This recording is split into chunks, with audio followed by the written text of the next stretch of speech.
Bonjour à tous, nouvelle petite vidéo d'autonomie.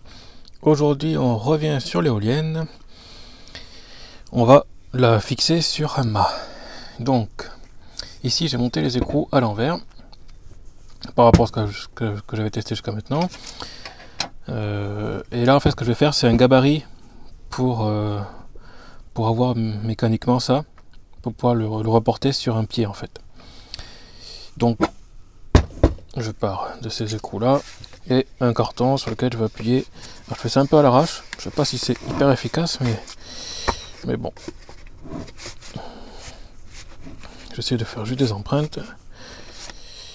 Bon, il y en a que j'ai percé mais on peut voir que ça, voilà, je suis allé un peu trop à la sauvage pour celui-là, mais les autres ils ont marqué juste donc ça devrait faire un gabarit qui est utilisable. Donc je vais percer ça et le couper en rond autour pour représenter en fait l'axe là. Alors c'est un peu à l'arrache mais on tombe à peu près correctement. Donc maintenant ce que je vais faire c'est repérer le trou pour ensuite percer le milieu qui me servira à aligner avec le trou du mât. Il faut faire gaffe parce qu'il y a les fils quand même derrière. Donc là, on est sûr que dans cette zone là on va pouvoir découper. Bon, il y a peut-être des manières un peu plus pro de faire ça, mais voilà, pour le moment je sais pas, donc je fais à la débrouille et puis ça a l'air de fonctionner quoi. Voilà, de toute façon c'est que du carton. Voilà, donc le but ça va être de faire passer les fils là, et maintenant on va aussi, je vais dessiner autour de l'autre côté parce que l'autre côté est accessible, dessiner pour découper en forme de rond ici. Donc là, dans notre gabarit, on va juste faire gaffe au trou qui est un peu plus gros.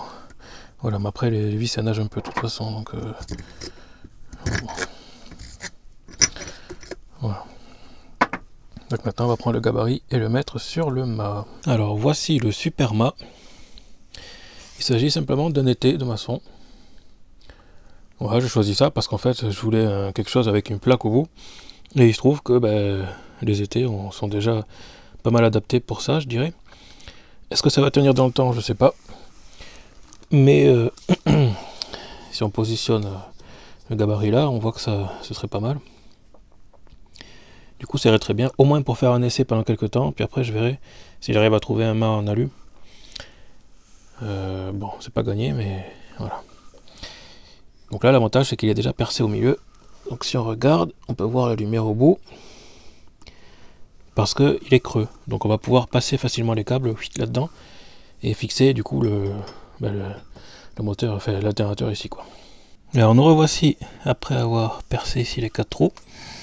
Donc ça tombe à peu près correctement. Moi je dis percer un peu plus large parce que forcément mon patron était un peu pourri. Donc le trou était pas bien axé, mais bon voilà. Sinon c'est pas mal. Donc pour faire ça, le forêt étagé et plusieurs petits forêts au début pour percer de plus en plus gros. Et terminer au forêt étagé, ça allait hyper bien du coup. Donc voilà. Maintenant deux solutions, soit je laisse les câbles à l'extérieur pour pouvoir régler la hauteur ici par le système d'été justement.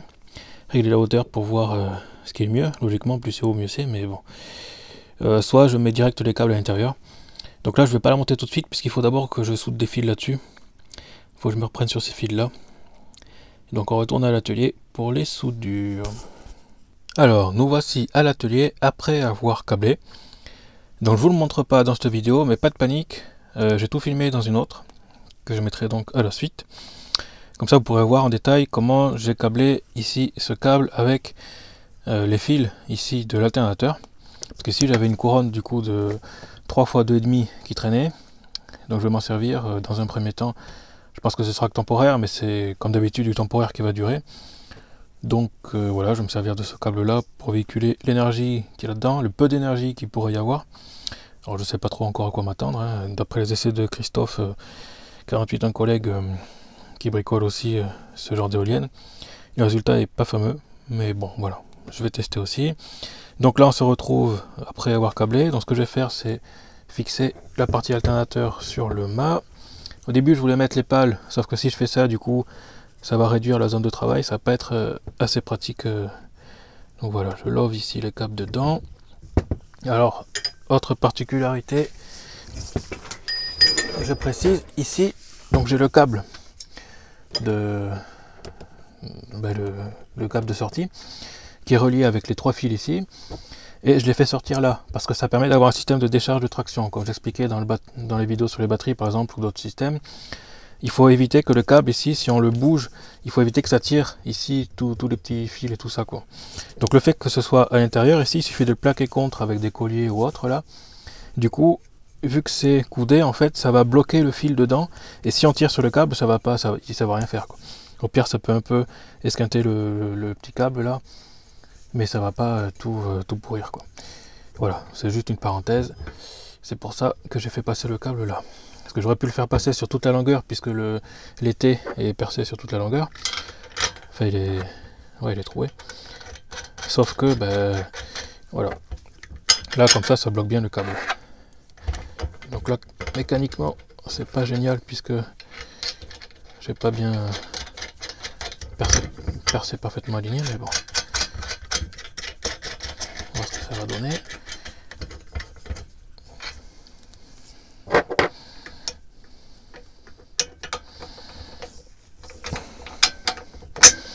Alors 3 ça passe, et en principe c'est toujours au 4e où on est emmerdé.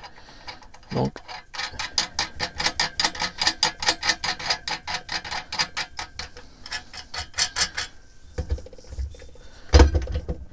bon, déjà c'est pas mal, on peut plaquer. Alors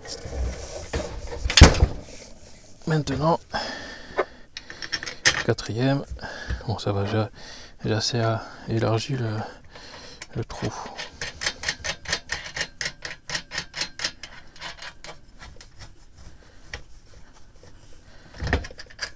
Ouais, impeccable. Ah mais j'étais mauvaise langue, tiens.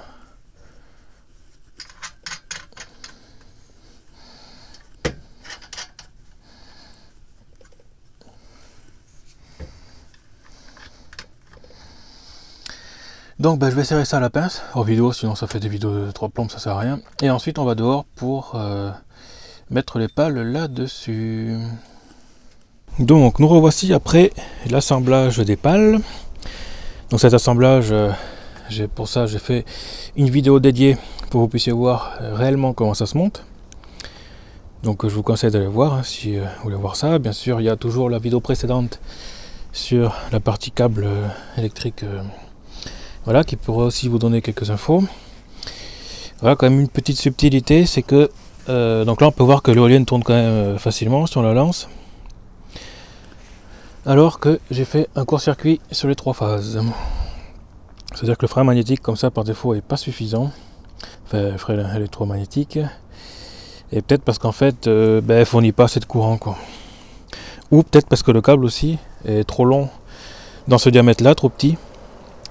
Donc pareil, pas assez de courant qui passe dans ce câble là. Donc ça ce sera à voir plus tard. Peut-être que pour le moment je vais laisser comme ça.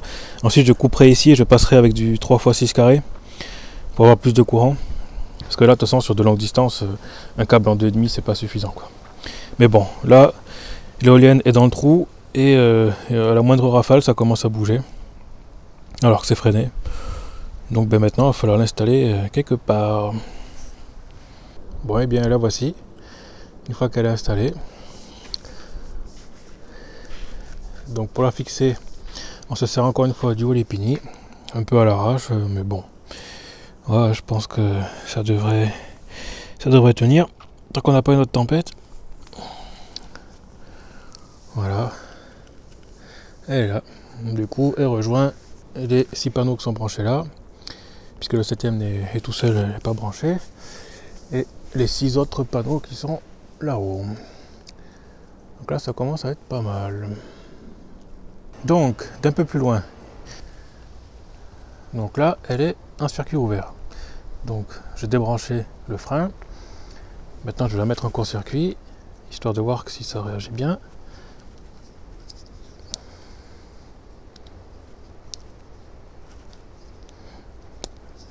Voilà, donc on voit que ça la freine. Du coup, il y a bien le courant qui passe là. Et donc maintenant ce sera place aux essais, mais ce sera dans d'autres vidéos. Puisque là le but c'était juste de faire l'installation. Donc voilà, l'installation réussie, il faut voir si ça tient le coup et ce que ça produit. Voilà pour cette petite vidéo. À plus.